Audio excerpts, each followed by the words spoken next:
thanks for coming, everybody, to today's seminar. Today we have Ernest Fokoue, who is a professor at the Rochester Institute of Technology. He was also the first SAMC postdoc, so I think it's kind of fun that you're back as a visitor and giving this talk. And then I just wanted to also say that you're a truly delightful person. And I'm really excited for this seminar because I think that your joy in your work just sort of radiates off of you, and I'm excited to see that through your talk. So thank you so much. Thank you.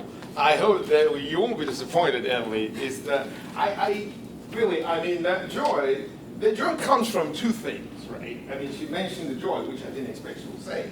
It comes from something that I learned when I was a kid. The most powerful force in the universe is gratitude. I don't care about physics. I don't care about anything else that people teach.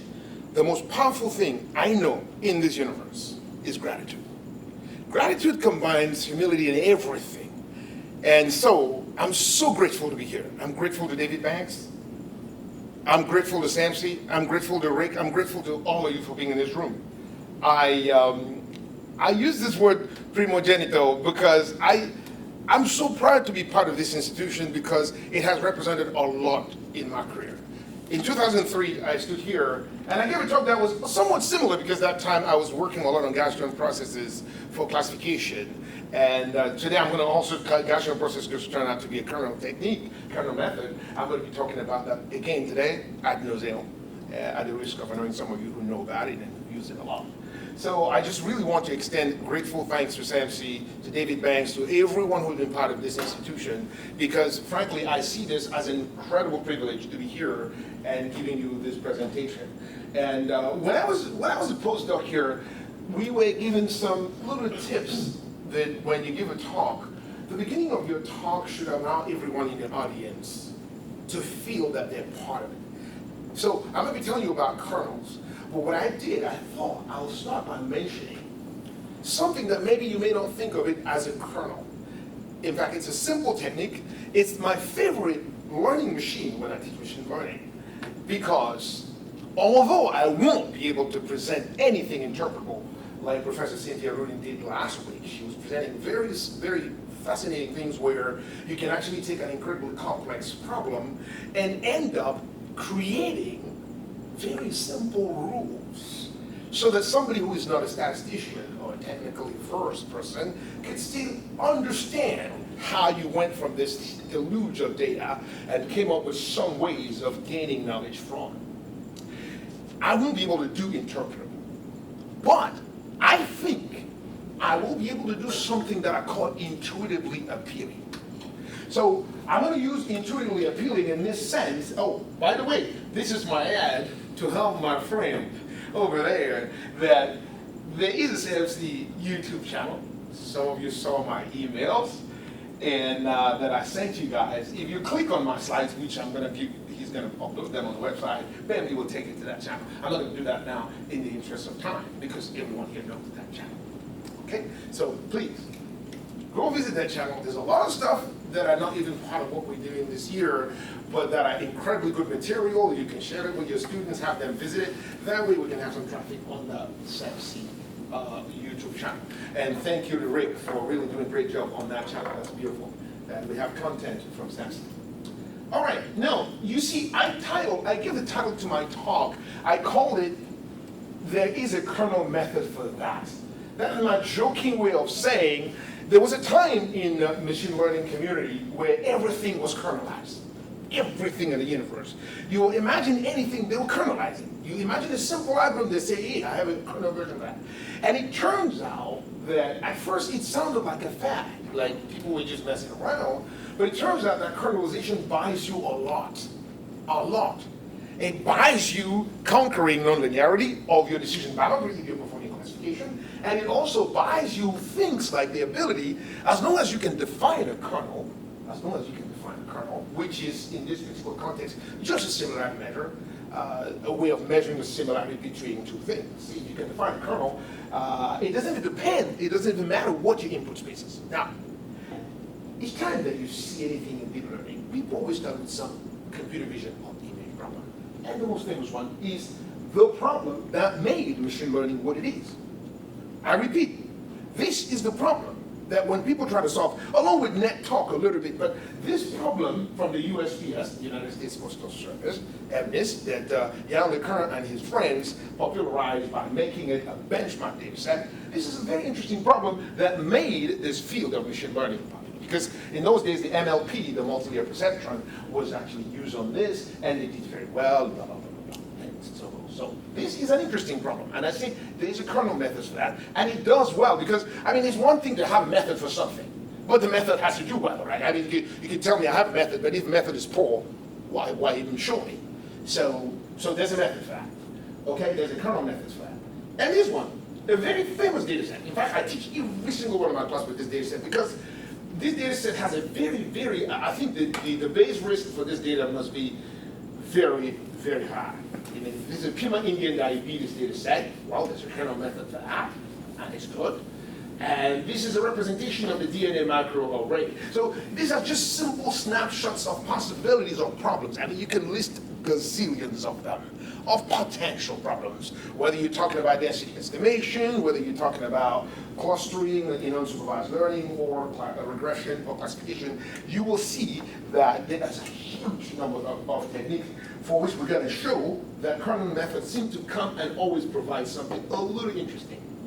Okay, and it doesn't even matter how your input space is represented, because I'm showing you here things that are very atypical. This is very typical because this data is represented as grayscales from 0 to 255, and this one is just number as you know them. You may standardize them or do whatever you want to do on them. This is just binary. This one is just HTTP, DNA, and so on. Now, in this lecture, what I'm going to try and do, not all this, I'm going to try and touch onto some few things. And I will be making the claim at the end, a claim that is probably joined by many other people with me in recent papers, that it could well be that kernels are even more powerful than we thought. I'm not saying that I'm sure of that, but I'm saying it could well be. So that's a distinction now. So I'm going to start my talk, as I was recommended when I was a postdoc. When you do a talk, make sure that the starting point. So I'm using this talk also, by the way, I'm using this as an opportunity to share with the postdoc, like I said in my abstract. I'm sharing with the postdoc in this room some of the tips. Many of you, I saw you presenting, you are great presenters, but it doesn't prevent me from sharing my tips or my little, snippets of advice. You want to make sure that people starting in your talk will feel comfortable, like they know what you're talking about. Now, the kernels that we're going to be talking about today, maybe you have another definition of kernels in some other sense. The kernels I'm talking about today is the concept of similarity measure. And the inverse of that is the dissimilarity measure, which is one of the central concepts in mathematics, the concept of a distance. So in other words, when we look at the Ernest data set, and we are trying to create a technique for classifying the handwritten digits, the technique ultimately at some point is going to be trying to discriminate between 7 and 1, 9 and 0, 8 and this. And in order to discriminate, it will need to have a distance, a measure of what makes them similar, what makes them dissimilar. So every decision boundary that I build is actually just probably implementing some sense of similarity. And there's tons of them. So my data will come to me in the form of this data matrix that we all know very well. And what I'm going to do, I'm going to create from this data matrix the so-called the distance matrix. And blah, blah, blah. And it has to have some properties in order to really take care of that similarity the way we want it. And this is something that you guys saw in your real analysis class. Very simple stuff. And some of the traditional guys that we encounter a lot in this context, the Euclidean distance, and then the Manhattan city block distance, and then the supremum distance, and all that jazz, and some extra ones. All of this. Now, the reason why I listed these distances was not to bore you, but to tell you that for different situations, people will adapt different distances for solving the problem. So, I promise that I'm going to start by showing you something that is clearly, I confess, not interpretable in a sense that was intended by Professor Rudin, but at least I want to claim that what I'm going to talk to you about is intuitively appealing. And for that reason, instead of considering this high-dimensional data, like the evidence and all that, I thought maybe why don't we consider a simple classification problem in the plane? We consider in this case the so-called banana classification problem, where the decision boundary is non-trivial, right? Because it's, I mean, like if you're constructing a linear discriminant analyzer, you will fail miserably in this particular case. This is a pretty interesting problem that is a benchmark problem. This problem doesn't come from me. I regenerate this data by just seeing that people use it. Why? Because we will intuitively see whether the technique I'm going to suggest is actually as intuitive as I claim. The technique I'm talking about is nothing other than the k-nearest neighbors. And the k-nearest neighbors, I found so many instances and incarnation of this property. There's a Japanese version, there is a Cameroonian version, there's a Mexican version, I'm sure there's a Chinese version of this property. See, when the character of a man is not clear to you, look at his friends. That is the principle of k-nearest neighbors. It's basically saying that when it comes to deciding which class to put an object, all I need to do is to construct the neighborhood of this object. And I'm going to construct that neighborhood of this object using, surprise, surprise, the concept of a distance. Which again, as you will see later, is just the inverse of the concept of a kernel. This one is independent to measure dissimilarity, but then we can, in some very easy way, turn it into a similarity. So in this particular case, a simple algorithm that everyone in this room knows, or maybe I should say should know. It's a very interesting algorithm that says, guess what? I want you to perform a classification of these digits from the United States Postal Service. And what are you going to do? You're going to acquire a trailing set. And each time a new digit comes, it's digitized and sent you in a vector, you're going to calculate the distance between him and the people. And then you will decide that the label of that new digit is the most commonly encountered label in the neighborhood. Because the neighborhood here is what you study in real analysis, right? So it's the same kind of neighborhood. You're just creating some balls around this guy here. You're not giving the radius here, but you're giving more in terms of the number of neighbors. That is what I claim is an intuitively appealing algorithm. Why I call it intuitively appealing? Because every one of us has a good sense of what it means to be similar or dissimilar.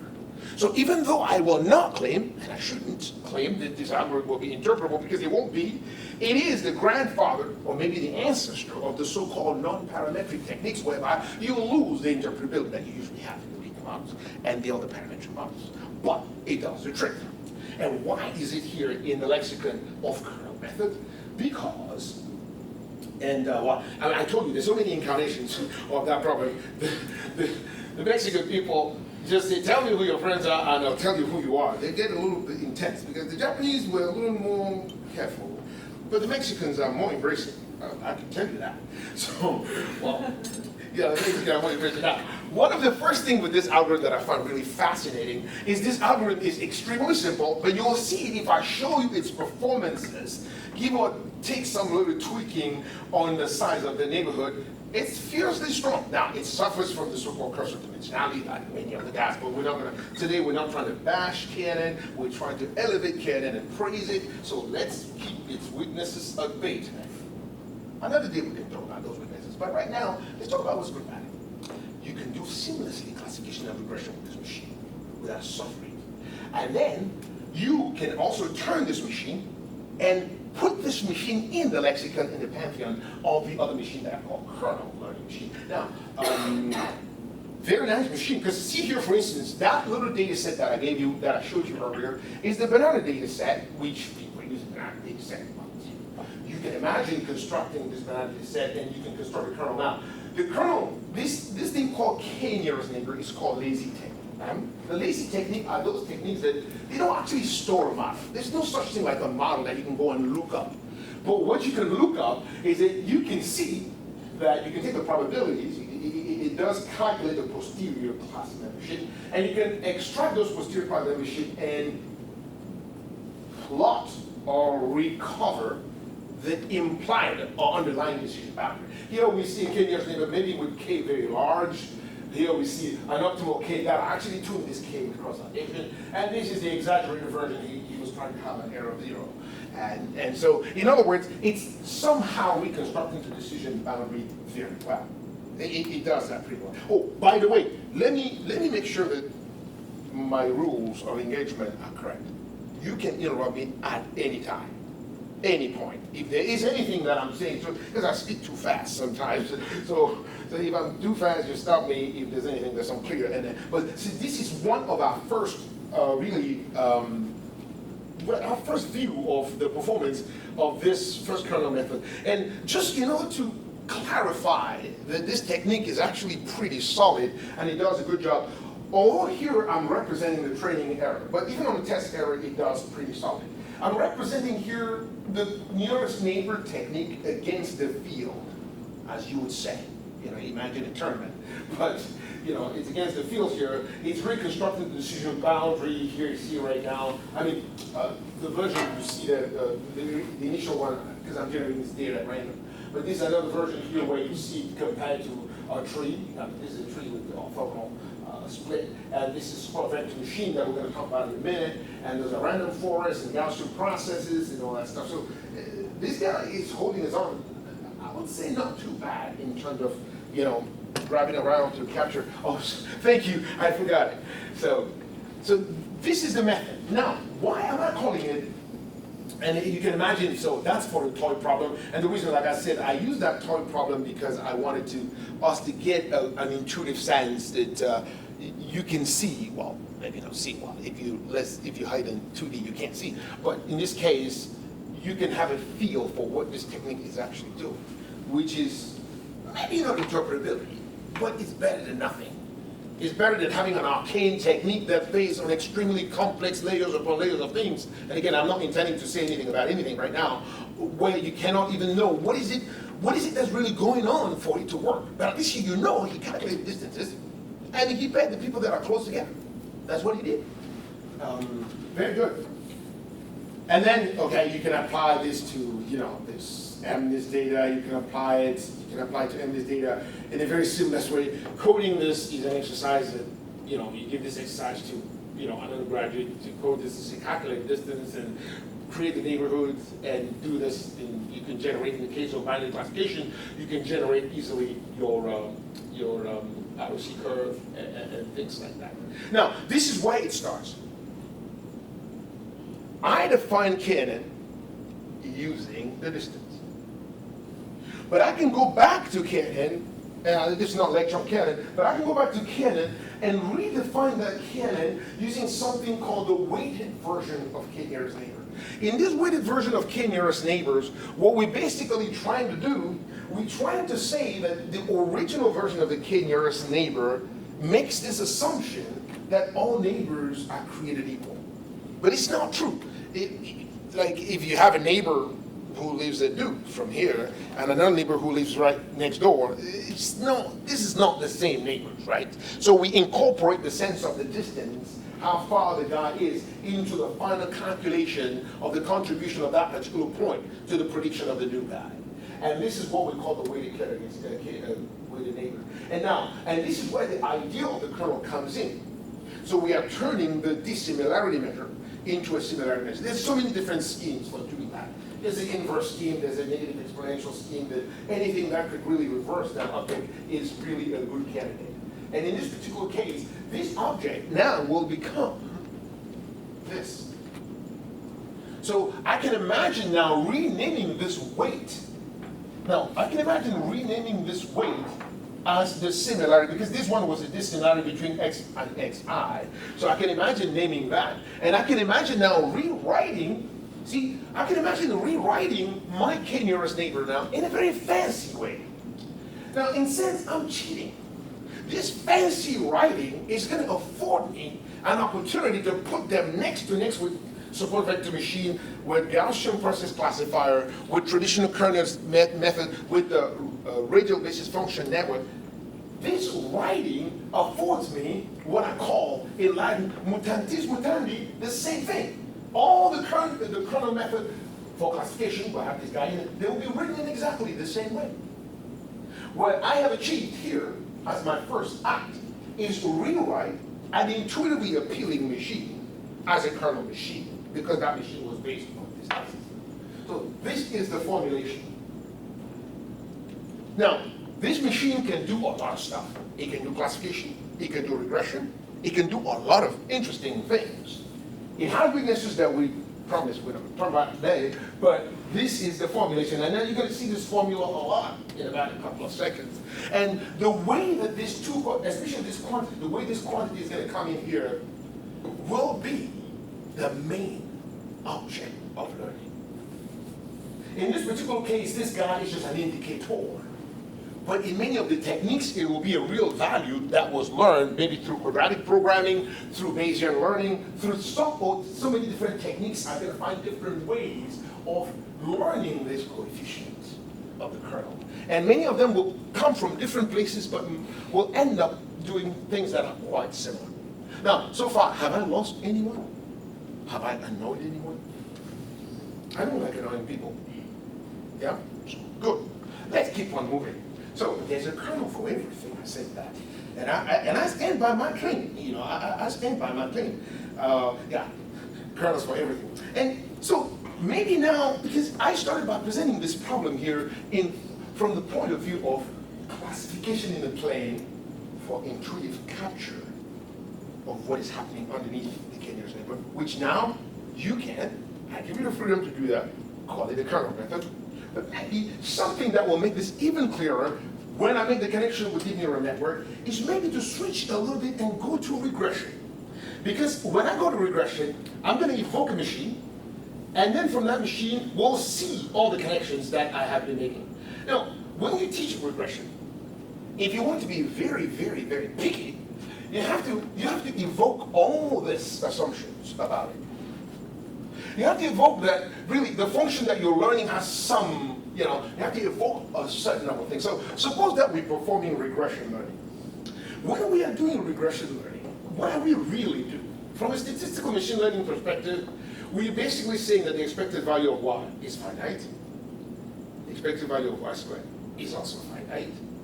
And what we're basically saying is you gave me a cloud of points, and you are asking me to find the best summary, or rather, the best idealized representation. Because when we construct this model, we're trying to find an abstraction for the process that we're observing. So you're asking me to give you an abstraction. But you don't want any abstraction. You want the best abstraction. And in some cases, when you can, you could dispense yourself of the need to specify exactly what it is, the specific contours of that class. That's what we call in statistics non-parametric. In other words, instead of being extremely specific about the function class from which I'm grabbing the abstraction, I want to be less specific. I'm not saying I don't have any assumptions. There are assumptions, of course, but they are less restrictive than in the case of the parametric model. And why is this interesting to kernels? Because it turns out, and I'm going to see, I told you, I'm going to flash back quickly on this, because this is statistical learning theory. This is arcane and weird. If we spend too much time on it, your brain will hurt, and I don't want it to happen. And so we're going to flash back to here and find, so under the square error loss, we have this incredibly interesting optimum. It says under the square error loss, the minimizer of my risk functional is the expected value of y given x. This is textbook. This is textbook. If you do time series, you get taught that. If you do regression, you get taught that. If you do machine learning, you get taught that, right? And one of the things that we spend our life doing is try to say, what does this guy look like? When you're using kernel methods, you worry less about it because you are manipulating non-parametric method. And the oldest one of them actually has a very beautiful relationship with K-nearest neighbor that I just presented to you. It uses the word kernel in a slightly different way. See, in this Narada-Watson, this kernel, it does something similar to what the other guy was doing, But this guy is a little more restrictive. So this is another sense in which people intend when they use the word kernel. Kernel as in these little functions that you use in the context of the Watson. Now, everyone here in this room knows that this technique can get very quickly drunk. Like if you go beyond dimension 3, this curse of dimensionality kicks in so fast, and it's extremely hard for you to do anything consequential in this particular context. But yet, I wanted to make this connection because this is a grandfather, well, this is one of the immediate childs, the children of the k-nearest neighbor that I mentioned earlier. Because you can rephrase k-nearest neighbor in this way, right? Because remember when I wrote that weight, when I rewrite that as a weighted thing, that weight is coming to me through the kernel in a way very similar to the other one that we had earlier. So that is, in the context of regression, now we could do regression with k-nearest neighbors, but we can also do univariate and bivariate regression very nicely. Like I say, I don't recommend this beyond 3-4 dimensions because this particular machinery, suffers very quickly. I mean, there's so many demonstrations of how the curse of dimensionality kicks in very quickly on this guy. But staying with regression, so see, I'm staying with regression, so I'm still following this line. If I stay with regression, I will start introducing you now to a large family. Now, these are the kernels, as in Watson. But the similarity measures that I was mentioning earlier just happen, and I'm going to talk to you about something called the kernel trick later, which is a very interesting way in which the kernels appeared in some of the original work of SVM. So in other words, there are this second way of mentioning kernels, which are just these similarity measures, which are just, in a sense, inverses of distances, in most cases. Right? So this is a bunch of kernels that have been used massively in machine learning. And why do I need these kernels? Because I'm going to introduce to you, arguably, one of my favorite results. And this is a result that is making me wonder. This result is very tied to the so-called universal approximation theorem. And the universal approximation theorem was evoked in the 1980s in connection with radial basis functions and in connection with single-layered neural networks. They're actually very linked. This is something called reproducing kernel Hilbert spaces. And this work comes from Grace Wawa and her precursors and some of her, advisors at Stanford and, people she worked with from Texas A&M. It's basically saying that if we stay in this regression problem, in this particular context, we are no longer constrained by the dimensionality of the input space, and there is a function f star that we're looking for, and we imagine that the data that we have was generated this way. And they say that if you can imagine that your function f that you're looking for is coming from some space. Now, this is not the place for me to introduce RKHS. But what I'm trying to say here is that it's telling us that under some very simple conditions, the regression function that you're looking for, if it's smooth, can be represented like this. So that's the point of this is definition of RKHS. That's not the point of this lecture. So in other words, this is very interesting. This is basically saying that form that I showed you earlier for my k-nearest neighbors, that all that it needed was the estimation of the alpha. In that particular case, the alphas were just indicating their variable. But in this particular case, I am imagining that my regression function is smooth. It's nice. It has good properties. And we are saying that that function can be represented. This is called the representer theorem. Can be represented like that. Now, this has kept me sometimes a little awake, because I'm saying, if the function can be represented like this, why do you need something else if the function is smooth? If this theorem, I mean, the proof of this theorem is kind of lengthy, but it's very interesting. So this is my motivation for loving kernels. I mean, I love them first because I like k-nearest neighbors. It's easy. It's very easy. It's intuitive to present. You can introduce people to it very naturally. It's very nice. It's good. But when I see a strong result like this, that is incredible. I think that, so this is represented. So now, it doesn't, this is not a get out of jail free card. because you still need to find the kernel, right? Say, if you can come up with a kernel, then you can represent the function. And well, if your norm, I mean the norm, this is just one of the norms, by the way, in the IKHS. If the IKHS is written like that, then this is the final representation, which gives you, actually, for regression, it gives you a very comfortable final result. Now, I like to be frank, because that's what my name says, Ernest. I don't dream that this is clear to you right now. That's fine. You have to digest this. This is deep. This is profound.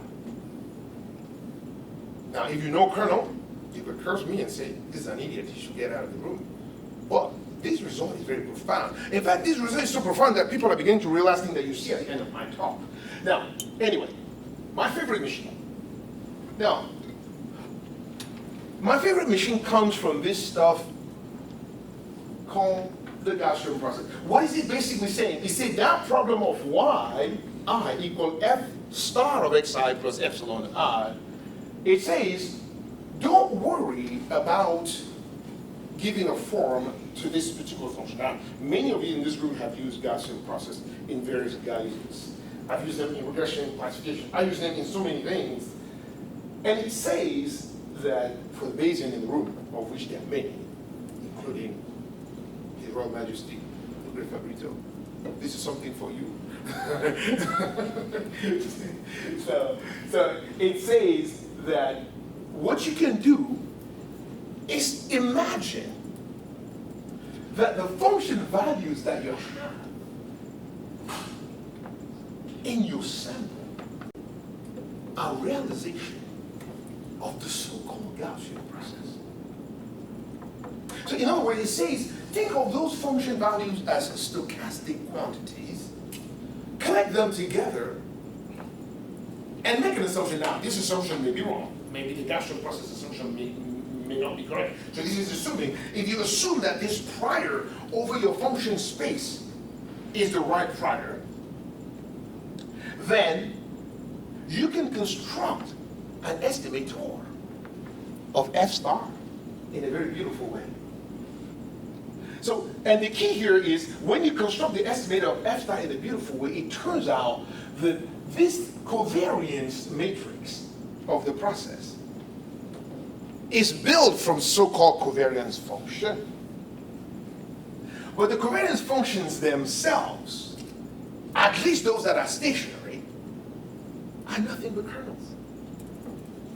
So if you combine this prior with your likelihood, then the posterior that you get is a machine that is very similar to the one that Waba was giving us earlier.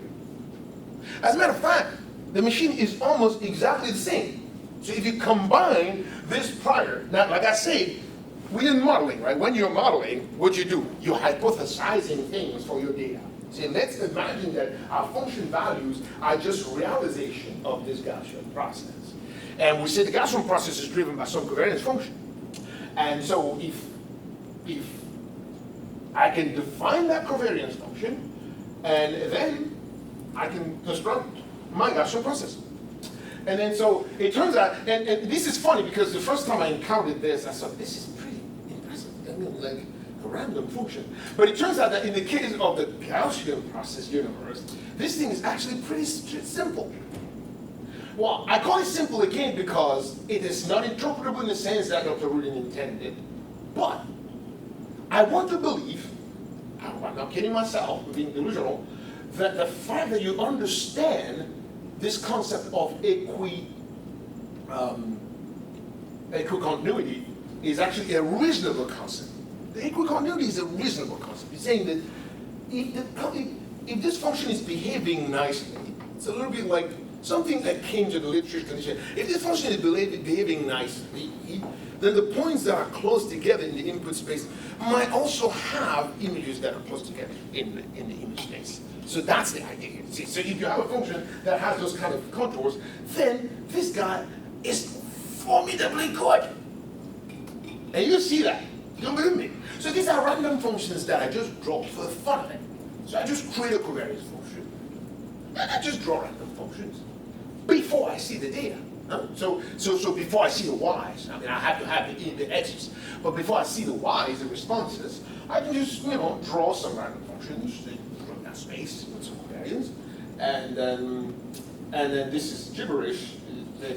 Well, no, it's not wrong, but it's a lot of algebra that is straightforward, and basically, it's just basically presenting the two great benefits of this, that you can have a predicted distribution of f nu, which is a good thing to have, because you can have error bars, and you can have the prediction bounds free of charge nicely, so you can quantify the uncertainty and quantify all kinds of things with this model. It has a lot of benefits that I can talk to you about it at nauseam offline.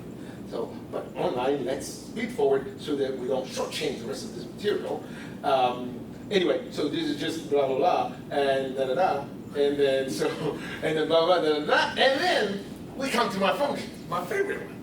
We come back to what I said. You can write your estimator of f star as an expansion with some weights multiplied by the similarity between the guys. Now, some people may say, well, Ernest, that is totally disingenuous. I say, I don't think so. I'm just saying that I don't know how to get the weights a priori. Your responsibility is to find a good intelligent way to make the weights. What is the contribution of observation J to the prediction of X nu? That's what we're asking. So, I'm not pretending that this is trivial, but I'm just saying that all I'm asking you to do is this. So, we are agreeing that if I give you this function, it looks like this. It's a very nice way of representing your final prediction in terms of the weight of each of the guy. This guy contributed this, that guy contributed that. And although the estimation of this guy may be difficult, but the form is nice. That's my claim. Okay? In this particular case, the form is some kind of weirdo, but it's pretty weird. But it's interesting. It's just an inverse, but it's interesting. So that's Gaussian processes. I mean, you could play. I mean, we use this function because Vapnik used it. Frankly, I don't think there's any other reason why people use the sync function as a demonstration for regression in machine learning. I think if you ask them, say, well, it's a good example. Well, because Vapnik used it in his book in 1990, so it's a very interesting function. So you can use it to demonstrate all kinds of stuff. And this one also is very nice because it's very nasty. In fact, I didn't get the chance to show you the coding for I don't get a chance to show you the coding for the so-called wavelet kernel. The reason why wavelet kernel became interesting because of this function called the tooth function. The tooth function is nasty. You see it in many non-parametric books. It's because the Gaussian process, because of the nature of the kernel, will suffer from something that you also see in Fourier. When you use Fourier, because it's always thinking of those curvatures, when you have a flat regions, it has a problem capturing them. But you can actually solve this problem by designing a kernel which takes inspiration from wavelets. So if you have dilation, you'll be able to actually not think of this as, because there's no bump here, this function is actually like this.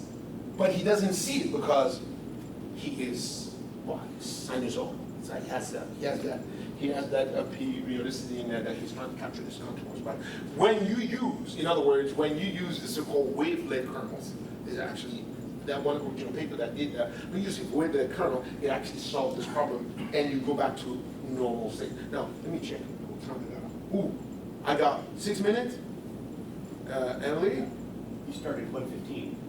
Oh, all right. Well, 1:15, so I have a bit of time, maybe 14 minutes, something. Anyway, so this is, now, before I go any further, now the point I was trying to make here is that there's a kernel for everything. And let me rephrase why I say that. The reason why I say that is because what happened in the late 1990s and early 2000s, where everything was being kernelized kernels, is that at one time at NIPS, there was so many kernels, and because they were doing well, it looked like what's happening with deep learning, the kernel, this kernel, that. And the kernelization of many things really tend to work very, very, very well. And because in terms of, at least in terms of the prediction errors, they were working extremely well. And that's the reason why people kept going back at them, because, people try to solve a problem, and this thing doesn't solve my problem, I'll stay with it. And one of the thing that you may ask is, how do you do, what do the learning curves look like for things like Gaussian processes? That's a subject of a different day, because there's some other kernel techniques. But one of the techniques that you've heard of a lot, which is probably, some people may not have even heard of Gaussian processes because they tended to be arcane when they were introduced into machine learning. People didn't know that at that time, before they came in, it was at the time when they were introduced into machine learning. I'm talking about Gaussian process. At that time, the king of the hill was the single hidden layer neural network, and they were doing extremely well. And Radford Neal and David McCarthy, God bless his soul, they worked on this so-called Bayesian interpolation, and they came to realize that one of the machines that we respect the most was actually a kernel machine, and we're going to see that at the end of this presentation. But the chief of those kernel methods that you know right now is this so-called supervector machine that Vavnik and Chervonenkis introduced, and that were later expanded by their friends at AT&T massively, and then Cristianini and Taylor did some phenomenal job in some interesting books. This machine I think this machine does a very beautiful thing, because it shows us that kernels are actually doing something even more profound. Because when I showed you kernel in KNN, I just took a distance and took the inverse and called it a similarity measurement. Very simple. There's nothing sinful with that. You know, I can represent my thing by saying, to predict X nu, I want to see all the people that are a little bit like it. And if the more people that are plus that are like it, the more likely I'm going to classify it as plus. The more people like it, and that's the intuition in KNN. But that intuition beautifully, and this is where I get excited by this stuff, is captured by Vavnik. I don't think that they intended to do it that way. But it just turned like mathematics does to us a lot of time. There's something that I intuitive that just match with reality. It's something called the kernel trick. They construct this thing called SVM that, I'm not going to bore you. In fact, I think I might have some pictures of SVM. And the reason why this picture there is not to insult your intelligence is because I was giving a tutorial, and I said these are the leftovers from my tutorial that I recycled. You are keenly aware of the concept of the large margin classification and all that, And when he constructed this large margin classification in the case of the so-called separating hyperplane, then the question arises, what if what is the separator is not a hyperplane in the initial input space? And then they came up with this idea, which I believe is extremely powerful. And that idea actually corresponds to the intuition of everyone in this room. The intuition is that the things that you may not be able to separate in a plane, if you were given an extra dimension, you just might see it as very easily separable. In fact, a very strange analogy, which is not entirely correct that I use, is that if you're in this room and I'm in that room, you may not be able to see me, but if you go on the roof, you'll see me. In other words, by getting that extra dimension, you see things more clearly. That was the intuition behind this, what the Vavnik people did, because they say, if I cannot separate in this space, the next best thing I can do is to seek some space in which this thing becomes separate. Now, this is stuff you heard because you've sat in some lectures on support vector machines. But what is beautiful, though, is that in the end, what happens is that the inner product, because in the linearly separable case, the machine is doing exactly what the other did, with the kernel just being the inner product in the input space. When he projects this into this script F, all he needs to do is to do the inner product in that space. But magically speaking, this machine, like I know many of you know it, so his solution with all the KKT condition optimization, blah, blah, blah, gives him this object. And when he gets this object, it turns out he just needs to do just call the inner product in that new space. But by doing inner product in that new space, it turns out, by this thing called the kernel trick, that he never needs, and this is the kick, we never need to go into that space. And the reason why that is so cool is because if you had to go there, it means that you are constantly trying to build a multivariate mapping, and that's a nightmare. It's not as straightforward as just choosing kernels and even having devices for choosing between kernels. That's an easier task. Like Vavnik is always quoted as saying, if you have a difficult problem, don't solve another complicated problem on your way to solving that difficult problem. Because he hated when people did density estimation before doing classification. He said, just do classification. Don't estimate density. Just go straight to the problem. So in other words, so it's not surprising that his machine ended up benefiting from this kernel trick. And the reason why they call it square-vector, because by the KDT condition, some of them are 0, and all that jazz. And this is just the detail. So here in the linear, he struggled, and then after that, he can capture this very easily. And you can do also regression for it. So because I'm running out of time, and then you can do regression and the math of it. Again, it's all about finding the W and all that jazz. And then, but now the question comes, what's the relationship? Because I said in my abstract, I want to try to build a relationship between the two. Now, I already probably mentioned that earlier. All this machine that I showed you were just kernels. One of them started off as having nothing to do with kernel, but I probably, I forced an interpretation and a formulation of it as a kernel method. But, well, if I could use this term, the new kid on the block these days is deep neural network. Now, this one's not deep. It has only one single layer.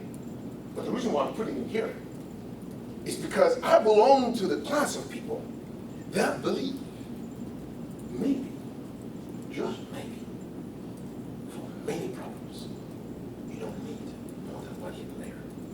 Now, this is a profession of faith right now because I don't have proof for that. But I'm saying maybe, just maybe, you don't need more. Because this guy, all this kernel method I showed you, they don't need more. In fact, they call shallow techniques because they don't need more than 2 layers.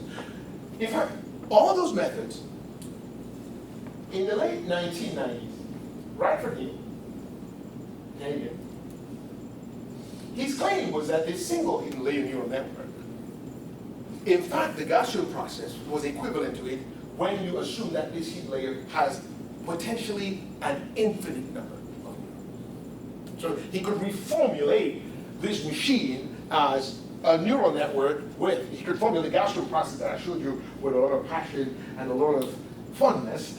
He could reformulate that machine as a neural network with an infinite number of layers. Now, all these problems are essentially ill-posed and stuff like that. I'm presenting this because some of the few papers I'm going to show you in a minute right now to wrap up my presentation now, there's a kernel for everything. There's a kernel for PCA. There's a kernel for k-means, spectral clustering, and all that jazz. So in the interest of time, let's come here. Here is logistic regression. Everyone who's taken a class in neural networks knows logistic regression is really a neural network, or rather, the neural network that was introduced was actually logistic regression. Right? Probably the y equal 1 will give that, and then the sigmoid function, And so what happens is that this machine has been purified, sanctified, and certainly almost glorified. But one of the greatest glorification of this machine appeared in the work that constituted what we did the most in the 1990s. It was the formulation of eta as a Gaussian process. See, let's go back here. When we call it linear logistics. Like in the grand pantheon of GLM, generalized linear models, this is eta. This is the logarithm of the odds, right? The logarithm of the odds is this guy. But the logarithm of the odds does not have to be this guy. The logarithm of these odds can be any function that you can. Of course, you're going to lose the interpretability of the linear model, but if your decision boundary happens to be the thing of that banana, forget it. The linear model is not going to capture it. But if you represent a nice little polynomial or a kernel there, that's what it's going to do. So this technique has been, purified, sanctified, and glorified. And one of the glorifications that I'm saying is that you now reformulate this machine exactly like what I gave earlier in a representation, this time with a different loss function. So you now have a different loss function. Now, this guy, I will tell you something, it affords us so many benefits. no longer are we bound to the input space being a subset of RP. We're not all bound to that. The input space can be anything. Like I say, anything. It can be proteins. Nasty problem. As long as you're capable of defining a similarity measure, which I know human beings are incredibly sharp, because people sometimes have a great intuition of what they mean by this is like that. And all they need to do is to be able to code it up. So, and this is where the sweetness comes in. So in other words, I'm putting a relationship between the new kid on the block, which the deep neural network are very, very, very, very popular right now. So you can imagine you doing this logistic regression like this, but we're saying that this guy was represented by a kernel technique. In fact, in my master's thesis, that's what I'm doing for classification. I think, yeah, this is what we did for classification. So we're doing, it gets a little complicated when you do the classification part of it. Here we're using mean field. My contribution to this paper was a mean field approximation, which is some kind of is mean field approximation, which in that case turned out to be just the variation of mean field, variation of mean field here because of the entanglement of the posterior. So what's the connection? What's the connection? The connection I'm making here is that the neural network techniques that we are using right now, frankly, they can even be reformulated as kernel method. In other words, they can be reformulated as kernel method. And shockingly, if Radford-Neal and David Mackay's theorem is true, then, see, this is another paper from NIPS, very recent, 2017. This is an interpretation of deep learning as a kernel method. But the most shocking one are these two. My Ohio State Buckeye buddy, and he's basically making a claim here that's very bold. Now, of course, I made my profession of faith. I agree with him because he's saying what I've been saying all along. You see, if you truly understand kernel methods, you stand a chance of understanding deep learning. Now, in this particular case, I don't think that they say that this is some theoreticals. I didn't see a lot of it, but we're saying that this is what we call shallow because all the kernel methods I present to you are shallow. They only have one. They correspond to in neural network what you call a single hidden layer, but with potentially infinite stuff. And these papers, I hope I didn't waste your time on Wednesday afternoon by just coming and telling you that this is what I believe, and you can take it on that. But even if you don't agree with me on this, I can tell you this. The majority of the kernel methods I showed you are very powerful. As a matter of fact, on many, many real-life problems, and I think that's what Belkin and the other guys were doing. They did a large simulation studies on moderate size and small size and problem, and realized that the performances of those networks are not different from K. So they're basically telling us if you want to pierce into deep learning kernels. So that's why I thought there's a kernel for that. So maybe in the end, that's why I make the bold claim in the end. So this is my finishing line. So I said that if there were ever to be a unified field for machine learning, I strongly believe that kernels will be one of the main building blocks. I really believe that. And I believe that because maybe in the end, a lot of learning that we perform is checking some similarity of some sort.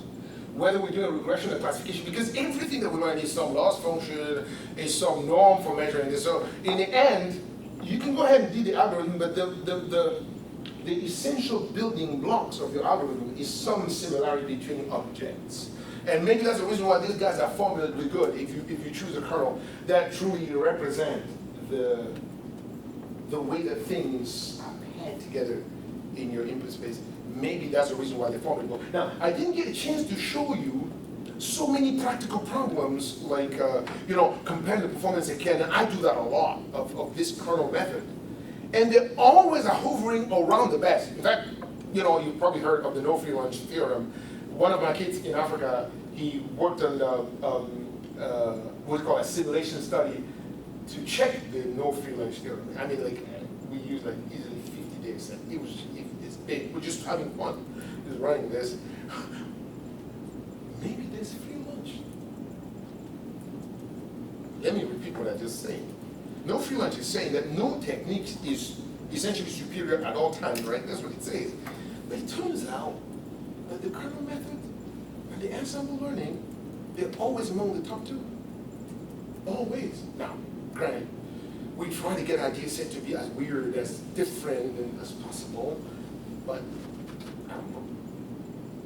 The kernels, they're always around the guys that are doing the job. So, so I'm going to leave you with this thought.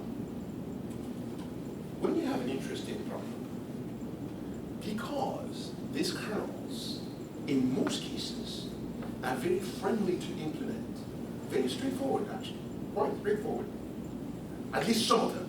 Some of the implementation of some aspects of Gaussian process can be tricky, but mostly these techniques are pretty straightforward to implement. As a matter of fact, if you go into Kernel Lab, you'll see that this guy, there was a guy who went to France, I think he was in France, something. He did his postdoc just coding it, and he did a phenomenal job. This is one of the packages that I visit the most. But before him, this Austrian guy, he did a lot of good work on, basically on SVM. This guy did the whole study, like kernel, k-means, kernel, and then spectral clustering and all that stuff. It's something worth exploring. And also, when I give this slide to Rick, I'm going to give him also some piece of code here that you can have some fun and play with different data sets, just to maybe convince yourself that I did not come here to annoy you. That was not my intention. My intention was to say kernels are pretty cool, and it could well be, like Belkin and the other guys are saying, that without them, because they provide a natural entry, because of what I claimed at the start. And these guys, they did a great job. And this was the first paper that I saw before I came here from Rochester. He was claiming that the performance of FMI, because at that time I was working on FMI data with my friend from Fudan University, and he said the performance, this is a very long paper, was exactly the same, very deep network, and they thought, so what's the deal? So this kind of work is giving us some sense that, yeah, deep learning is great, it's doing some great stuff, but don't forget your old friends. They can still help a lot. Thank you.